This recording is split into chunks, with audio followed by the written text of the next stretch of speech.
안녕하세요. 30대 중반의 여성으로 얼마 전 이혼을 했습니다. 결혼한 지 2년밖에 되지 않은 데다가 눈에 넣어도 아프지 않을 딸까지 있는 제가 이혼을 결심하게 된 건 순전히 남편 때문입니다. 저와 남편은 지인의 소개로 만나 1년 조금 넘게 사귀고 결혼했습니다. 화목한 가정에서 자란 평범한 직장인인 남편은 믿음직스러운 사람이었어요. 하지만 말할 때 표현이 서투릅니다. 본인도 그걸 잘 알아서인지 말 조심을 많이 하는 편이에요. 그러다 한 번씩 스스로 제어를 못할 만큼 폭발을 할 때가 있는데 그때 내뱉는 말은 흉기에 가깝습니다. 운이 좋다고 해야 할지 모르겠지만 연애할 때는 이런 모습을 한 번도 본 적이 없다가 결혼식을 하고 나서야 보게 되었습니다. 연애하는 동안 남편은 저에게 크게 바라는 것이 없었습니다. 심지어 제가 혼후관계를 원한다고 했을 때도 별말 없이 제 의견을 따라 주었어요. 특별한 이유가 있던 건 아니고 제가 교회에 다니다 보니 막연히 그렇게 해야 할 것 같았기에 이에 대해 깊이 고민해 본 적도 없습니다. 게다가 남편이 특별히 왜라던가 묻지 않고 저에게 어떤 설명을 요구하지 않았고요. 남편의 이런 태도도 제가 결혼을 결심할 때 크게 작용했습니다. 하지만 남편은 결혼식 후 우리가 첫날 밤을 보내고 나서야 저에게 그동안 엄청나게 스트레스를 받았었다고 털어놓더라고요. 미안하기도 하고 그런데도 고맙기도 하고 그랬습니다. 그런데 결혼하고 얼마 지나지 않아 남편이 저에 대해서 외모를 지적하기 시작했습니다. 근육이 없는 제 몸매와 다리 털, 팔자 주름 등이 여성스럽지 못하게 느껴진다면서 저에게 끌리지가 않는다고 하더라고요. 그런 말을 들을 때마다 남편이 잘못하고 있다는 것을 알면서도 동시에 남편이 저를 거부하지는 않을까 걱정이 되었습니다. 무엇보다 남편은 저에게 첫사랑이나 다름없었기 때문에 행여이 결혼이 파국으로 치닫지는 않을까 너무 무서웠습니다. 그래서 남편 눈에 들기 위해서 정말 죽을 힘을 다해서 노력했어요. 살도 빼고 외모도 가꾸고 생활 습관도 고치고 제가 할 수 있는 건 정말 다 했던 것 같습니다. 다행히 남편도 저의 그런 변화를 알아챘고 다시 부부 사이도 원만해졌습니다. 지금 제 사연을 듣고 계시는 분들은 뭐 그렇게까지 해서 사냐, 남편이 그렇게 잘났냐라고 물어보실 수도 있을 것 같아요. 사실 제 남편도 그렇게 훤칠한 인물은 아닙니다. 하지만 저는 남이 저에게 준 상처를 그대로 돌려주는 성격이 못 됩니다. 그리고 그 무렵에는 제가 어쩌면 남편을 더 좋아하고 있었는지도 모르겠습니다. 한 번은 남편이 샤워를 하러 화장실에 들어갔을 때예요. 남편의 핸드폰이 몇 차례 울리길래 급한 전화인가 싶어 확인을 하게 되었습니다. 남편이나 저나 원래 핸드폰 자금을 해놓지도 않고 딱히 서로 감시하는 것도 아니지만 숨기지도 않습니다. 그런데 이상하게 그날은 한번 확인을 해보고 싶은 기분이 들더라고요. 그렇게 남편의 친구 목록을 훑어보다가 정말 예쁜 여자를 발견했습니다. 다시 보니 저희 결혼식에도 왔던 인형같이 생긴 남편의 대학 동기더라고요. 그러면 안 되는 걸 알면서도 저도 모르게 둘이 무슨 대화를 주고받은 건지 대화창을 확인하게 되었습니다. 내용은 사실 별거 없었습니다. 남편의 대학 동기가 생일이었는지 남편이 생일 축하한다고 먼저 연락을 했더라고요. 그러자 그 동기가 생일 때 받은 선물이며 뭐 했는지를 상세히 말하며 자랑을 하더라고요. 그에 대해 저희 남편은 예쁜 여자랑 시간을 보내는데 그 정도는 써야 한다며 자기라도 쓰겠다고 동조를 하고 있더라고요. 그러자 그쪽 여자가 와이프는 별로야라고 묻더군요. 남편은 지금은 봐줄 만한데 처음에는 내가 왜 이런 여자랑 결혼했지 싶었다며 저에 대해 신랄하게 평가를 내렸더라고요. 차라리 저한테 대놓고 불만을 토로하는 것도 아니고 같은 여자한테 저를 그런 식으로 말했다는 게 분하고 자존심이 너무 상했습니다. 그래도 남편한테는 몰래 핸드폰 봤다는 티는 내고 싶지 않아서 어떻게든 평정을 되찾으려고 했는데 결국 화가 눈물로 표출되고 말았습니다. 순간 화장실에서 나오던 남편도 저의 그런 모습을 보게 되었고요. 제 손에 자기 핸드폰이 들려있는 걸 보고는 남편도 상황 파악을 했는지 뭘 봤건 오해라며 미안하다고 몇 번을 사과했습니다. 남편이 그런다고 바로 기분이 풀리지는 않았지만 그래도 이혼까지 생각하지는 않았어요. 저를 또 화나게 했던 건 남편이 제 친척들 상대로 외모 평가를 하더라고요. 저도 처음에는 그러는지 몰랐다가 남편이 시어머니랑 주고받은 문자를 보고 알게 되었습니다. 사실 일전에 여자 동기와의 대화에서 저에 대해 함부로 말한 걸 확인하고 난 후로부터 종종 남편의 핸드폰을 몰래 확인하게 되더라고요. 그러면 안 되는 줄 알지만 지금은 또 저에 대해서 무슨 생각을 하고 있을까 싶어서요. 그러다 낯익은 사진을 보게 되었는데 저희 결혼식 때 찍었던 친척들 사진이더라고요. 그 사진을 가지고 시어머니와 남편이 누구 닮지 않았냐 그런 대화를 주고받았더라고요. 그런데 그 비교 대상이 들었을 때 딱히 기분 좋을 만한 사람이 아니었습니다. 못생겼다 이런 적나라한 표현만 없었지 완전 비하하는 내용이더라고요. 물론 저희 친척들이 다 미남미녀는 아니고 남편이 말한 그 사람을 실제로 닮은 경우도 있었지만 그걸 남편과 시어머니가 둘이서 히히덕거리면서 이야기를 했다는 게 너무 모욕적이고 화가 나더라고요. 당장이라도 남편에게 따지고 들고 싶었지만 그러려면 핸드폰을 몰래 봤다는 걸 또 이야기해야 되기에 꾹 눌러 참았습니다. 없는 데선 나라님도 욕한다잖아요. 그나마 다행이었던 건 그 이후로도 몇 번 남편 폰을 살폈는데 그때를 마지막으로 저나 저희 가족의 생김새에 대해서 왈가왈부하는 건 없었습니다. 그래서 정신 좀 차렸나 보다 생각했고요. 그리고 얼마 지나지 않아 저는 임신을 했습니다. 그런데 제가 그동안 자기관리에 대해서 얼마나 스트레스를 받고 살았었는지 임신을 했다는 기쁨도 잠시였습니다. 바로 살찌면 어떡하지라는 걱정을 하기 시작했습니다. 나아가 피부도 망가지고 체형도 망가질 텐데 나는 쓸데없는 걱정들이 줄을 이었습니다.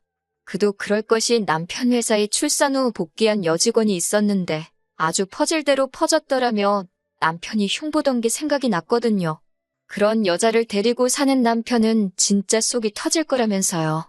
저는 결국 임신 기간 내내 정말 식단과 운동까지 뭐 하나 손에서 놓지 못했습니다.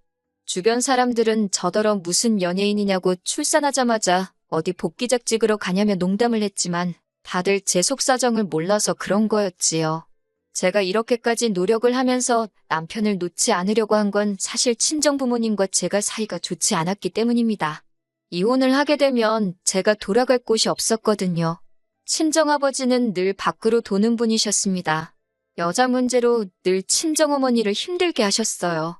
그럼에도 불구하고 친정아버지가 경제권을 전부 쥐고 계셨기 때문에 친정어머니는 이혼을 꿈도 꾸지 못하셨습니다. 어떻게든 자식 잘 키워보겠다고 화병이 생기도록 참고 사셨습니다. 저도 그런 친정어머니의 희생을 잘 알고 있었기 때문에 늘 감사하는 마음으로 살았고요. 하지만 그나마도 친정어머니의 기대를 한몸에 봤던 언니가 친정부모님 마음에 안 드는 남자와 결혼을 하면서 그 불똥이 저에게 튀었습니다. 친정어머니는 그 이후로 이유가 어찌됐거든 조금이라도 기분이 나쁘면 저에게 화를 내고 상처를 주셨습니다. 심지어 친정아버지가 밖으로 도는 것도 제 탓을 하셨습니다. 제가 한마디라도 덧붙이면 그따위로 생겨먹은 게 문제라며 저를 비난하시는 것도 일쑤였어요. 물론 지금도 친정부모님과 왕래도 하고 그럭저럭 지내고는 있습니다. 하지만 상황이 그렇다 보니 저는 결혼 생활에서 오는 외로움과 남편의 부당한 대우 그 어느 것 하나도 마음 편히 털어놓을 곳이 없었습니다. 당연히 이혼은 차마 생각조차 할 수 없었고요. 그럼에도 불구하고 결국 아이까지 낳은 이 마당에 이혼을 결심하게 된 건 바로 산후조리원에서 남편의 더러운 민낯을 보게 되었기 때문입니다. 건강한 딸을 출산 후 산후조리원에 약 2주간 입원을 하게 되었어요. 그러다 하루는 낮잠을 자다 뭔가 쑥덕이는 소리에 잠에서 깼는데 남편이 누군가랑 통화를 하고 있더라고요. 더 자고 싶은데 귀에 거슬려서 한마디 하려다가 금방 끊겠지 싶어서 그냥 눈을 감고 있었어요. 그런데 오히려 남편의 목소리가 귀에 쏙쏙 들어오더라고요. 남편은 전화 상대에게 지금 산후조리원에서 한 20명 정도를 봤는데 봐줄 만한 여자는 한둘밖에 없더라며 낄낄거리고 있더라고요. 이어서 한다는 말이 우리 집사람도 뭐 똑같지 못 봐줘 얼굴이 완전 썩었어라는 거예요. 저는 충격에 온몸이 부들부들 떨렸습니다. 제가 지금 괜히 이렇게 된 게 아니고 자기 딸 낳느라 고생해서 이런 건데 남한테 저를 그런 식으로 묘사할 거라고는 상상도 못했으니까요. 그때 남편이 전화를 끊으면서 저를 돌아보다 저와 눈이 마주쳤습니다. 남편은 제가 어디서부터 들은 건지 확인이라도 하려는 듯 제 눈치를 보더군요. 제 어디가 썩었냐고 물으니 그게 무슨 소리냐며 잘못 들은 거라고 저더러 미쳤냐고 그러더라고요. 그러면서 저에게 몸이 안 좋으니까 신경이 많이 예민해져서 헛소리를 들은 거라고 자기가 언제 그런 말을 했냐며 정색을 했습니다. 너무 뻔뻔하게 나오니까 순간 저도 제가 잘못 들었나 싶었어요. 하지만 저는 정상이었습니다. 며칠 뒤 산후조리원을 나와 집으로 오게 되었습니다. 친정어머니가 와서 도와주신다고 했지만 그게 더 불편할 것 같아서 괜찮다고 말씀드렸어요. 그렇게 하루에 몇 시간씩 와주시는 이모님을 부르고 집에서 아기를 돌보기 시작했습니다. 그리고 며칠 뒤 남편이 회식에 있다더니 술에 잔뜩 취해서 집에 들어왔어요. 그러더니 남편은 자는 아기를 붙들고는 이렇게 생겨서 앞으로 어떻게 사냐며 엉엉 우는 거예요. 저는 일단 씻지도 않은 술 취한 인간이 신생아를 붙들고 그러는 것도 짜증났고 덕분에 애도 깨서 울고 여러모로 열이 받더라고요. 그런 와중에 그딴 소리를 하니까 황당해서 지금 애한테 뭐라고 하는 거냐고 따졌습니다. 그러자 남편은 혀꼬인 소리로 제 생긴 걸 보라며 솔직히 저게 뭐냐고 그러는 거예요. 고슴도치도 제 새끼는 예쁘다는 말 저도 알아요.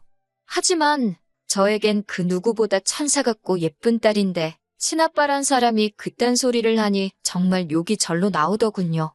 하지만 남편은 그 정도에서 멈추지를 못하고 쌍꺼풀은 얼마, 코는 얼마 그러면서 걱정 말라고 아빠가 돈 벌어서 싹 다 고쳐주겠다며 헛소리를 해댔습니다.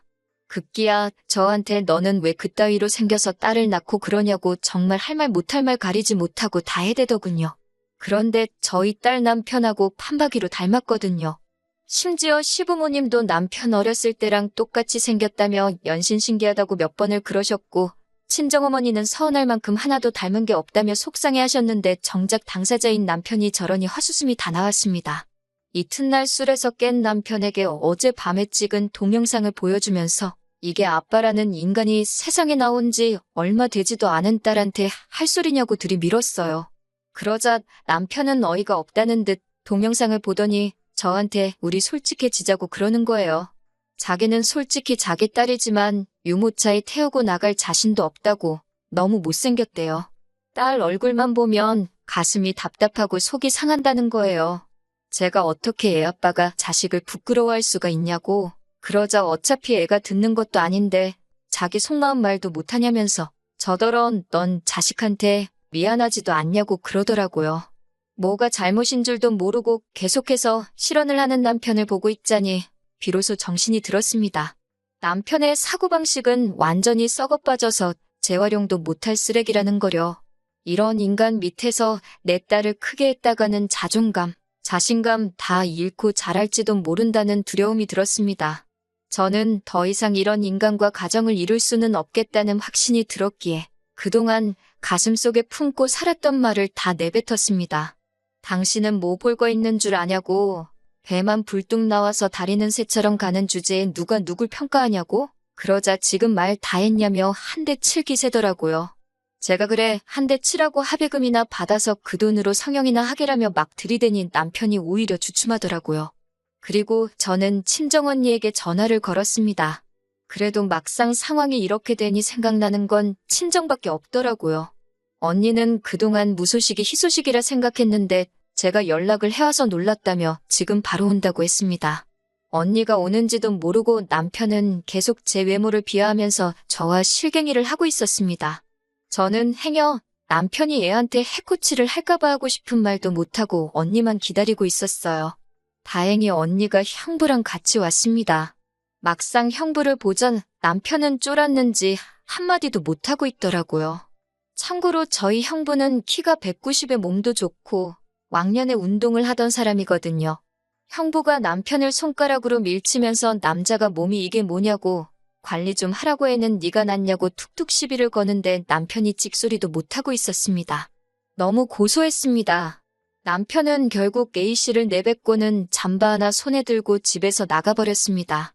저는 그제서야 다리 힘이 풀렸고 언니에게 그동안 있었던 이야기를 털어놓았습니다. 그러자 언니가 그런 자식을 가만두냐면서 어디론가 전화를 걸더라고요. 변호사인 지인에게 물어보니 막말도 이혼 사유가 될 수 있다면서 제가 원하면 한번 싸워보자고 했습니다. 그렇게 저는 결국 이혼 소장을 남편에게 보냈고 장장 10개월의 싸움 끝에 제가 이기게 되었습니다. 저는 다달이 받는 양육비 대신 지금 살고 있는 빌라를 달라고 했고 시부모님은 한 달에 한 번씩 손녀를 보여주는 조건으로 빌라를 주신다 하셨습니다. 아들 자식 교육을 똑바로 못 시켜서 미안하다고 사과는 하시더라고요. 그리고 더 어이가 없었던 건 제 남편이 그나마 성형을 한 얼굴이었더군요. 어쩐지 친구도 한 명도 없고 과거 사진도 안 보여주더라니 그제서야 납득이 되었습니다. 차라리 처음부터 남편이 자기가 왜 외모에 집착하는지 저에게 말해주었더라면 저희 관계는 달랐을까요? 이혼 후 저에게는 많은 변화가 있었습니다. 이혼 소송이 시작되면서 저는 정신과 치료를 받았고 그 덕분에 친정어머니와의 관계에도 변화가 생겼습니다. 또 늦게나마 친정어머니도 친정아버지와 이혼을 하셨어요. 그 이후로는 지금은 저와 함께 살고 계십니다. 제가 친정언니가 운영하는 회사로 출근을 하면 손녀를 돌봐주고 계세요. 이렇게 다들 각자의 방법으로 자유를 찾고 치유가 되어가고 있습니다. 시부모님의 말씀에 의하면 남편은 지금 이혼을 후회하고 있다고 하지만 딱히 신뢰는 가지 않습니다. 아마 더 멋져진 제 모습을 보고 후회하는 거겠지요. 다음에 저에게 또 사랑할 수 있는 기회가 있다면 그때는 정말 제 외모가 아닌 내면을 봐주는 사람이었으면 좋겠네요.